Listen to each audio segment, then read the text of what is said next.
नमस्कार, स्वागत है आप सभी का अभय न्यूज के 30 जनवरी सोमवार दोपहर के बुलेटिन में। मैं हूं आपके साथ आकांक्षा पिवाल। चलिए देखते हैं अब तक की कुछ खास खबरें। इस बुलेटिन के प्रायोजक हैं आर के निवास बाय आर के डेवलपर्स। शानदार घर खरीदें अब अपने बजट में। सैर सपाटा में बलून में हवा भरने वाले सिलेंडर में हुए विस्फोट में घायल नक्श के परिजनों ने आयोजक पर एफआईआर दर्ज करने की मांग की है।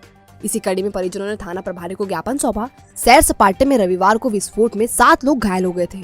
इनमें 2 बलून विक्रेताओं के साथ 5 बच्चे शामिल थे। रविवार रात विस्फोट में घायल नक्श केलकर के पिता सुनील केलकर के समर्थन में बलाई समाज ने मोर्चा संभाला। समाज जन जीवाजीगंज थाने पहुंचे और आयोजन समिति के खिलाफ प्रकरण दर्ज करने की मांग की।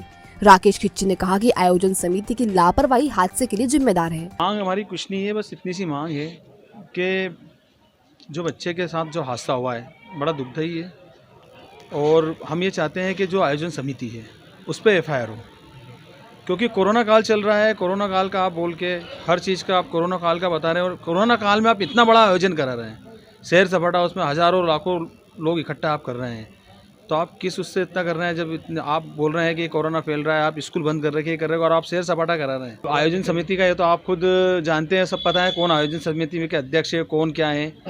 मैं चाहता हूँ कि मैं नाम नहीं लेना चाहता हूँ किसी का, मैं ये चाहता हूँ कि बस आयोजन समिति पे एफआईआर हो। हादसे में समाज के 2 बच्चे बुरी तरह घायल हो गए हैं। कोरोना काल चल रहा है, कोरोना फैल रहा है और इतना बड़ा आयोजन कैसे और क्यों किया जा रहा है। खिच्ची ने आयोजन समिति पर एफआईआर दर्ज करने की मांग की। नक्श की मां ने भी आयोजन समिति के खिलाफ एफआईआर दर्ज करने की मांग की है।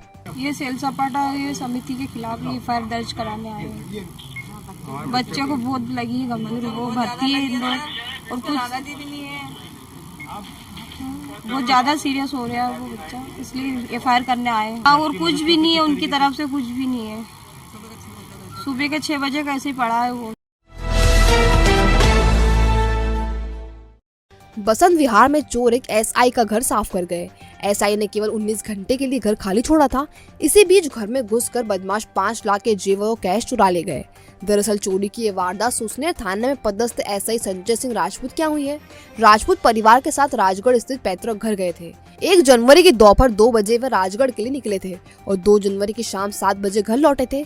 जब वे घर में घुसे तो बाहर का दरवाजा खुला हुआ था और अंदर पूरा सामान बिखरा पड़ा था। अलमारी से बदमाश 5 लाख रुपए कीमत के आभूषण और कैश ले गए थे।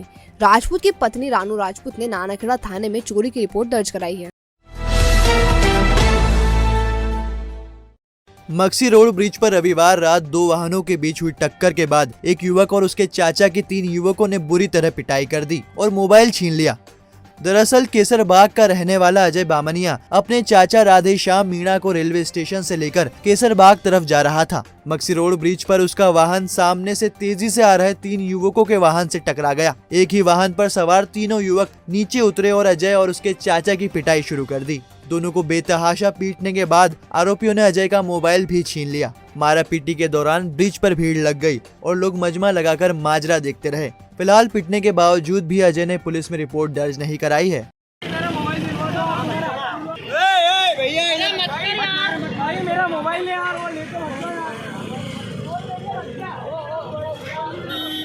मैं सीधा आ रहा था, ये तीनों नशे में थे, इन्होंने गाड़ी ठोक दी मेरी पूरी और ऊपर से मारा भी सही मेरे को और मेरे अंकल। मोबाइल भी छीन लिया, इन्होंने ग्लास वगैरह भी फोड़ दिया। कल ही लेके आया मैं घर में। पवासा के मारुति परिसर में 2 भाइयों ने गुंडागर्दी की इंतहा कर दी है। वे लोगों को घर से निकालकर पीट रहे हैं और हद तो ये है कि थाने तक जाकर लोगों को धमका रहे हैं। इतना ही नहीं, वे थाने में भी हंगामा कर रहे हैं। इन बदमाश भाइयों का नाम नवीन मराठा और महेश मराठा है। शराब का नशा जैसे ही इनके सर चढ़ता है, ये कॉलोनी में उत्पात शुरू कर देते हैं। रविवार की रात दोनों भाई विधवा पूजा पति स्वर्गीय ईश्वर सिंह के घर घुस गए। पूजा 2 बच्चों के साथ अकेली रहती है और हिंदुस्तान लीवर की मार्केटिंग करती है। इन्होंने पूजा को घर से बाहर निकाला और पिटाई शुरू कर दी। मकान मालिक ने बीच बचाव किया।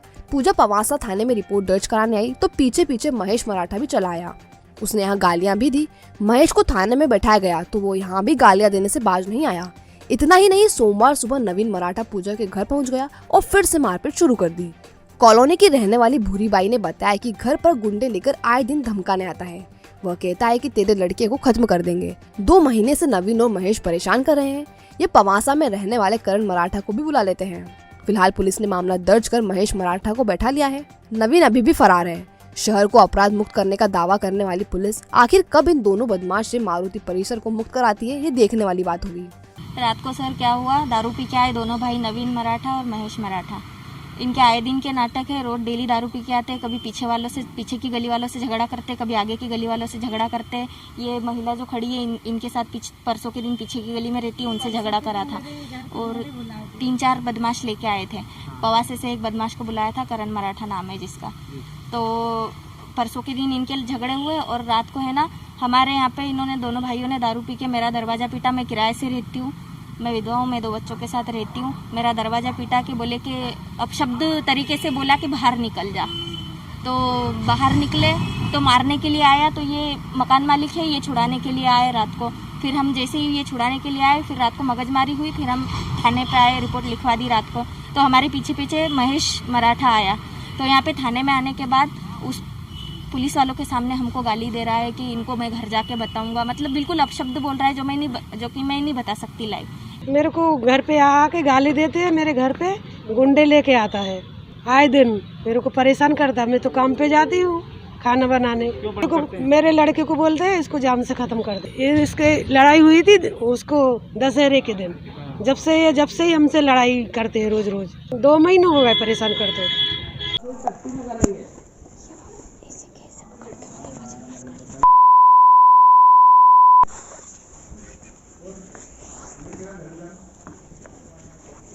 अरे छोड़ा कट्टी भी करेंगे सही।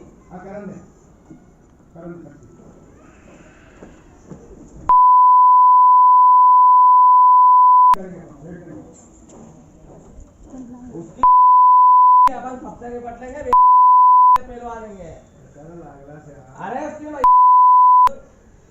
एक बीघा और बेच देंगे, बाकी बीघा बेचेंगे तो मटन भी करेंगे।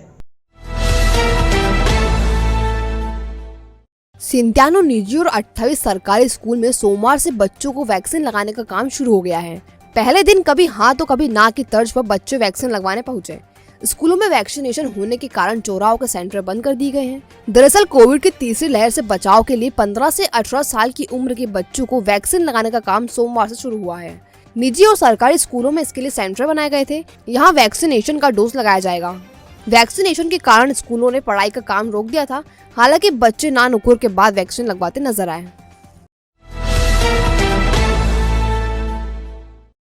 करीब 1 साल से खाली पड़ा डीआईजी का पद सोमवार को अनिल सिंह कुशवाहा के पद संभालने के साथ ही भर गया।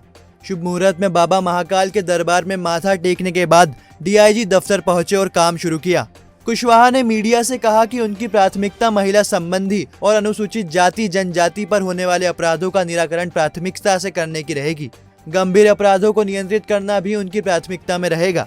उज्जैन में वीआईपी मूवमेंट काफी है तो यह भी देखना होगा। उज्जैन डीआईजी का पद मनीष कपूरिया के इंदौर डीआईजी बनने के बाद से रिक्त था। फिलहाल उज्जैन का प्रभार रतलाम डीआईजी सुशांत सक्सेना के पास था। आज मैंने बतौर डीआईजी उज्जैन ज्वाइन किया है।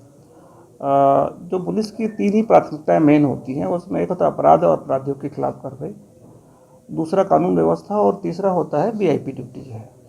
तो हमारा जहां अपराध से कंसर्न है, मेरा ज़्यादा कंसर्न रहेगा महिला संबंधी अपराधों के और एट्रोसिटीज़ जो है अनुसूचित जाति जनजाति के खिलाफ जो अपराध उन पर रहेंगे।